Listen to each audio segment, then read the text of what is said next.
네, 국내 주요 사건, 사고 이슈를 짚어보는 뉴스픽 순서입니다. 오윤성 순천향대 경찰행정학과 교수 그리고 이호영 변호사 나와 있습니다. 두 분 안녕하십니까? 네, 안녕하세요. 네. 자, 먼저 첫 번째 주제 확인해 보시죠. 네, 경남 진주 아파트 방화 살인 사건 피의자의 신상이 공개가 됐습니다.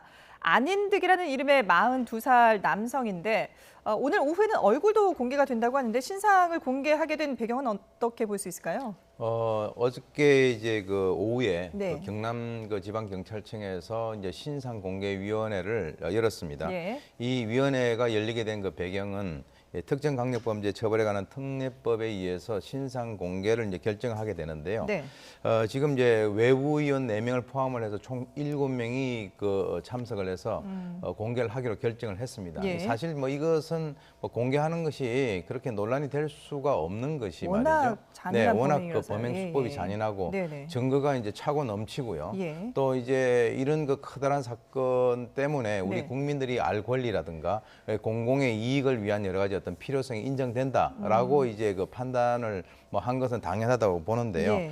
예. 지금 이제 언론에 노출하는 그 방법은 이제 마스크를 따로 씌우지 않는 그런 방법을 이제 사용을 하는 것으로 예. 지금 이제 지금은 예상이 이제 되는데 얼굴 공개, 신상 공개 전이어서 전이기 마스크를 때문에 쓰고 있는데, 마스크를 씌우고 예. 있죠. 그래서 오늘 오후 2시에 네. 정신병원에 이제 감정을 갈 예정인데요. 예. 그때부터는 이제 마스크를 아. 좀 벗길 예정이라고 합니다. 예. 제가 볼 때는 뭐 저 모자도 벗길 필요가 있다라고 봐요. 예, 완벽하게 이제 신상 공개, 얼굴까지 공개할 필요가 있다라고 말씀해 주셨는데, 근데 이 신상 공개 결정을 하는 과정에서 과거에 정신질환으로 치료받은 이력이 언급이 됐는데 이건 왜 그런 건가요?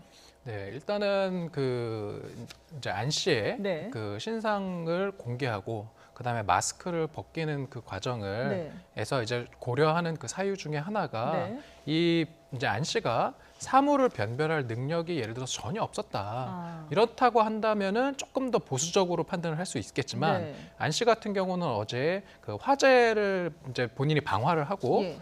그 아파트에서 유일하게 대피할 수 있는 통로를 딱 중앙 통로를 지키고 네. 기다리면서 나오는 노약자들을 상대로 범행을 저질렀고 예.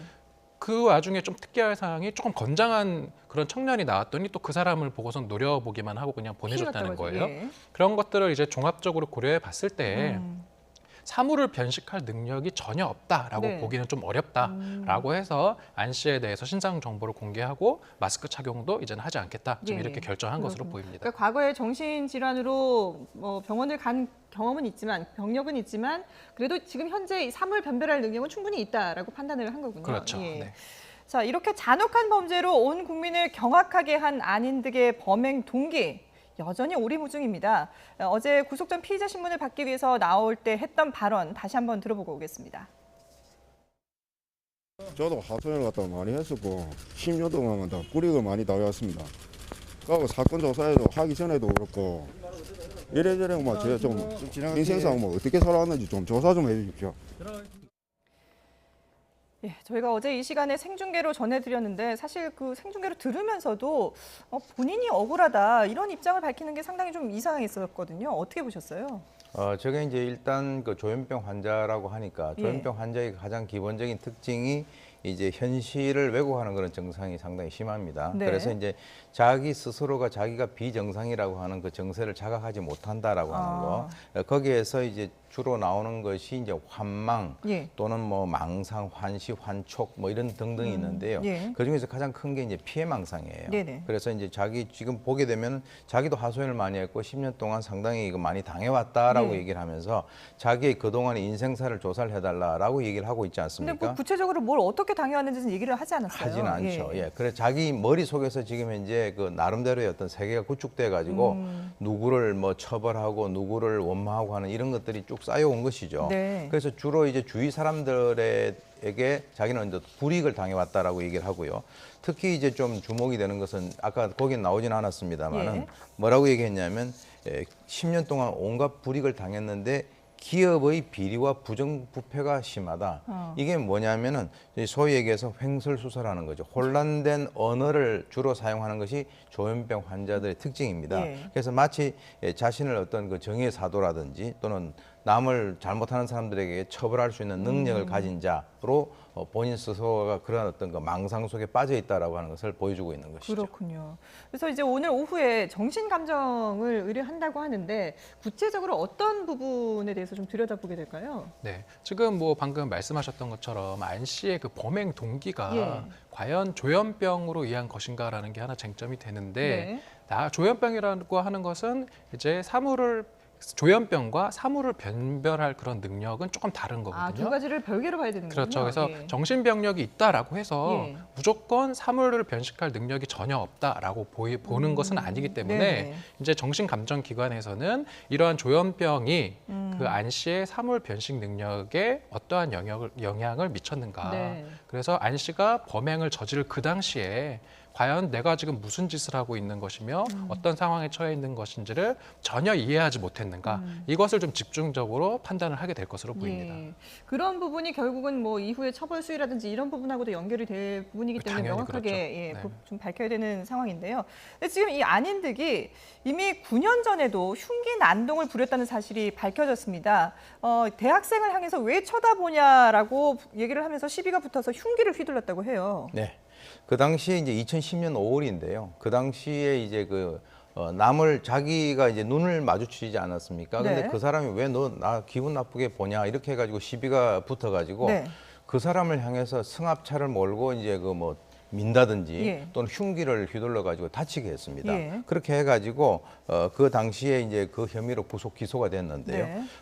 지금 이제 어떤 식으로 결론이 났냐 그러면은 그 당시에 징역 2년에 집행유예 3년이 나왔습니다. 그러면은 이제 왜 그런 판단을 내렸느냐? 사실 이제 범행이 뭐 차를 몰고 사람을 민다든가 흉기를 휘둔다든가 하는 이런 여러 가지 것들이 있는데 이것이 상당히 죄질이 나쁘긴 하지만 조금 전에 나왔던 이 심신장애 상태에서 범행을 저질렀다라고 이제 법원에서 판단을 해가지고 예. 징역 2년, 집행유예 3년을 선고를 했고요. 예. 그래서 그 당시에도 이제 법무부 공주치료감호소에서는 사실 뭐 이런 치료 감호를 받았던 것이 아니기 때문에 네네. 관할 보건소에 알릴 것인가, 알리지 않을 것인가에 대한 토의를 하지 않았다라고 하는데 이것도 일종의 우리 사회에 있어서의 어떤 필터가 뚫린 것이다 이렇게 봅니다. 그러게요. 이게 심신장애 상태에서 범행을 저질렀다고 처벌이 수위가 약해졌다면은 그 이후에 뭔가 좀 뭐 보호 조치라든지 이런 부분이 뒤따라야 될 것 같은데 이런 게 전혀 이루어지지 않았어요. 네, 그 부분이 조금 안타까운 점이었는데, 예를 들어 네. 치료 감호가 있다거나 예. 아니면은 뭐 이제 계속해서 치료 감시를 명령, 한다거나 네, 그런 뭐 제도를 이런, 통해서 예. 지속적으로 모니터링을 네네. 해줬으면은 좀 어땠을까? 그러게요. 네, 그런 생각이 좀 드는 지점입니다. 예. 근데 지금 강제 입원을 시킬 수 있는 방법은 없는 건가요? 그 당시 상황을 봤을 때? 그 당시 상황으로만 본다면 지금 이제 전반적으로 이제 이번 사건을 놓고 봤을 때 법이라고 하는 것이 만들어졌는데 그것이 주로 이제 인권을 강화하는 쪽으로 만들어졌고요. 네. 그리고 이제 그런 법에 의해서 다른 관련되는 이 공무원들은 그 법에 충실히 따르는, 즉 다시 말해서 소극적 방관을 해왔다라고 하는 그런 생각이 저는 많이 듭니다. 네. 물론 이제 이 환자의 인권이라고 하는 것도 굉장히 중요하긴 하지만 예. 그 과정에서 아까 공주치료감호소에서는 바로 이제 치료감을 받은 것이 아니고 집행유예로 나왔기 때문에 자기들은 통보를 하지 않았다라고 얘기하고, 사실 이번 사건과 관련돼서 각 기관들의 얘기를 들어보면 다 할 말들이 있어요. 뭐 시청 같은 경우는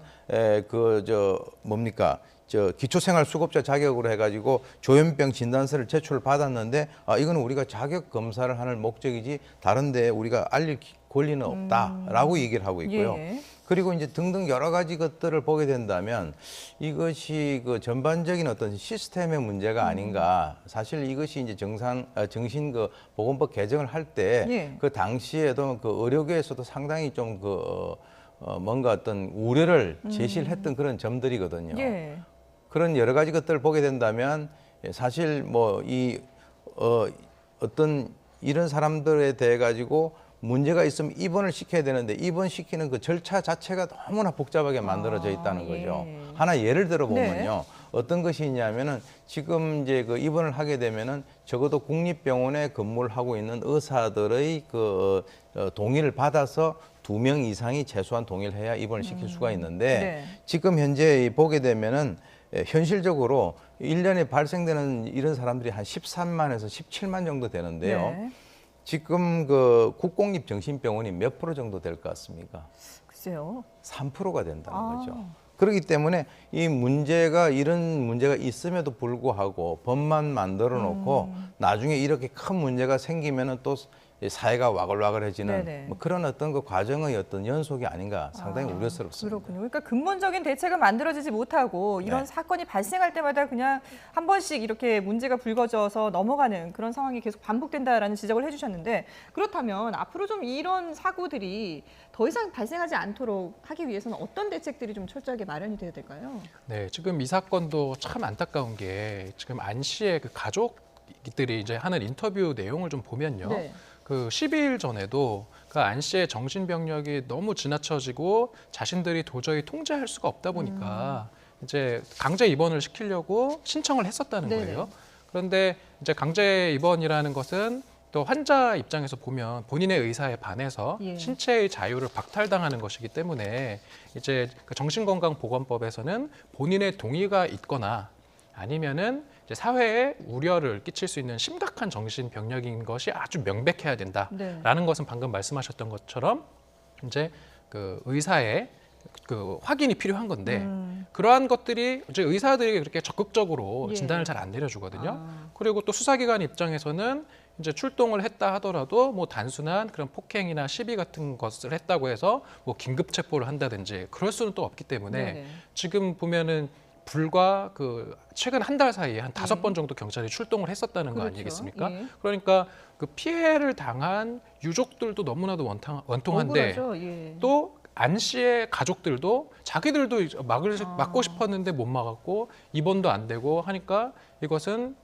너무나도 억울하고 죄인이 된 것 같다 네네네. 이런 지금 심정을 토로하고 있는 것이거든요. 예. 근데 또 출동했던 경찰관들 입장에서는 또 할 말이 없지는 않은 게 자신들이 안 씨의 정신병력을 확인할 어떤 그런 방법이 없었다는 예. 거예요. 왜냐하면은 이런 정신병력과 관련된 정보는 민감 정보이기 때문에 수사기관 입장에서는 이제 범죄 전력 또는 수사 전력까지는 그 내부 데이터망으로 확인할 수 있는데 예. 이런 정신병력에 대한 정보는 접근이 원칙적으로는 불가능하거든요. 따라서 이러한 어떤 참사를 네. 막기 위해서는 좀 수사기관과 그다음에 보건복지기관 사이에 좀 유기적인 예. 그런 정보 교환과 상시적인 협력체 마련이 필요한 것이 아닌가 이러한 좀 지적이 나오는 것입니다. 그러네요. 이 정신질환자 관리와 관련된 뭐 법령이라든지 그리고 또 제도의 미비점을 잘 이번만큼은 정말 잘 만들어서 또 다른 억울한 피해자가 나오지 않기를 기대해 보도록 하겠습니다.